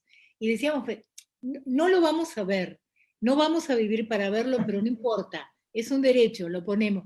Y poníamos, y a veces hasta nos reíamos de los, entre comillas, delirios que poníamos. Y a mí me pasa a veces cuando hablo con gente más joven que le digo, bueno, es muy hermoso que lo que para nosotras era un delirio es la realidad de ustedes. Para mí eso es maravilloso, realmente. Yo creo que con esta frase, Esteban, podemos cerrar el programa. La verdad, ¿no? Qué maravilloso que lo que para ustedes, lo que para nosotros era un delirio, para ustedes es una realidad. Qué hermoso. La verdad que quiero agradecerles muchísimo. La verdad que estoy emocionada de lo hermoso que salió este programa, estas casi 2 horas de compartir toda esa historia. Me anoté un montón de cosas que tenemos que profundizar, así que les vamos a volver a llamar a cada uno para hacer distintas mesas para profundizar en esos temas y que quede todo esto registrado. Después hay un equipo que lo va a agarrar, va a hacer distintos documentales en base a distintos temas, para que otras personas cuando nos preguntan sobre esta historia puedan acudir a este material y puedan escucharlo y puedan debatirlo y puedan reflexionarlo y que todo esto quede registrado, porque muchas de las cosas que dijimos por ahí no están escritas, no hay un libro, siempre en la Federación estamos hablando todo el tiempo, tenemos que escribir, y nunca lo hacemos. Hay un montón de cosas de las que se contaron hoy que no están escritas en ningún lado, y está buenísimo poder contar con este material y poder transformarlo en algún formato en el que cualquiera que lo quiera escuchar pueda acudir a esto y escucharlo y verlo y compartir esas imágenes, esas fotos. También en el futuro por ahí podamos compartir también videos. Nada, si se les ocurre profundizar algún tema en particular, nos encantaría hacerlo. La idea es encontrarnos todos los lunes con quienes tengan ganas para profundizar distintos temas, así que lo que quieran proponer, la idea es esta, ¿no? Registrar todas estas historias y que queden para quienes quieran escucharlas. María, y déjame decir a todas y todos quienes nos están escuchando, por supuesto a partir de mañana continúa la programación de Mundo LGBT+, este segmento de 19 a 20, hoy nos pasamos un poquito, ¿no? De 19 a 20 en el canal oficial de Facebook de la Federación, también va a estar en YouTube, y el lunes que viene nuestro segundo programa, nuestro segundo encuentro va a tener que ver con la previa de la ley de matrimonio igualitario, porque ya nos metemos en ya nosotros en Argentina hemos inaugurado el bimestre del orgullo, porque va el 17 de mayo, el 15 de julio, son casi 2 meses, así que en estas 2 semanas que nos quedan vamos a estar metiéndonos también con esa ley de matrimonio igualitario, pero después, como dice María, volviendo a profundizar en un montón de estos temas y agradecerles a ustedes por la militancia de tantos años, en contextos seguramente mucho más complejos que los nuestros, por el compromiso y para compartirlo hoy, que sabemos que... Y por la generosidad, claro, de estar acá compartiéndolo. De verdad, gracias, es un honor que estén cada uno de ustedes. Perdón, Esteban, te interrumpo para mencionar los programas de lo que dijiste vos. Vamos LGBT+ los lunes, Vida Íntima los martes, que mañana va a estar con Florencia de la B. Ah, muy bueno. Zona TUB, los miércoles, Toco y Me Voy, sobre deportes, los jueves. Y Merenteca, Diego. Merentena, los viernes, de la Secretaría de Cultura de la Federación. El de vida más o menos se entiende, Vida Íntima y Flor de la B, el resto tienen que verlo, a ver qué es Zona TUB es...